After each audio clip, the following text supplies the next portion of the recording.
पुण्यात्माओं, अब हम शुभ संस्कारी बनेंगे, अच्छे कर्म करेंगे। और हम जब अच्छे कर्म करेंगे तो हमें देख देख कर समाज भी हमें देखकर अच्छे कर्म शुरू करेगा। बच्चे सत्संग में आएंगे, यहाँ ज्ञान सुनेंगे, फिर आप जो यहाँ से तैयार करके भेजे जाते हो अपने अपने घर गांव नगर में, आपके व्यवहार विचारों को देखकर अड़ोस पड़ोस के बच्चों पर भी अच्छा असर पड़ेगा। तो एक समाज भी सुधरेगा और कल्याण भी होगा। और फिर दूसरी मर्यादा कौन सी है? अनुपासना नहीं करनी। अनुपासना कौन सी है? जो दास बतावे वही करोगे। और दास के क्या बताएगा? जो हमारे सदग्रंथ बताते हैं। ये दास एक टीचर है, आप विद्यार्थी हैं। और इस आध्यात्मिक मार्ग का जो सिलेबस है वो हमारे सदग्रंथ हैं, पवित्र चारों वेद, पवित्र श्रीमद् भगवद गीता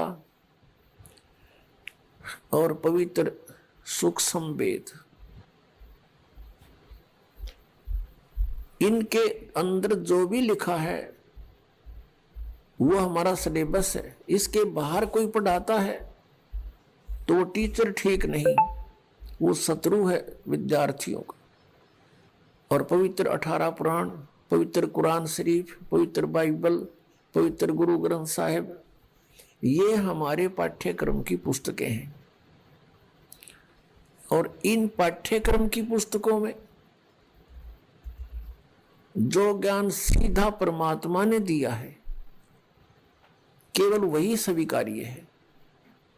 और फिर जिनको परमात्मा आकर प्राप्त हुए अपने विधान अनुसार, उन नेक आत्माओं को, और उन्होंने जो परमात्मा परमेश्वर को देखा सचखंड में, सतलोक में, और फिर सब स्थिति से वो परिचित हुए, उन्होंने फिर जो ज्ञान अपनी अमृतवाणी में लिखा है वो ज्ञान हमें मान्य है।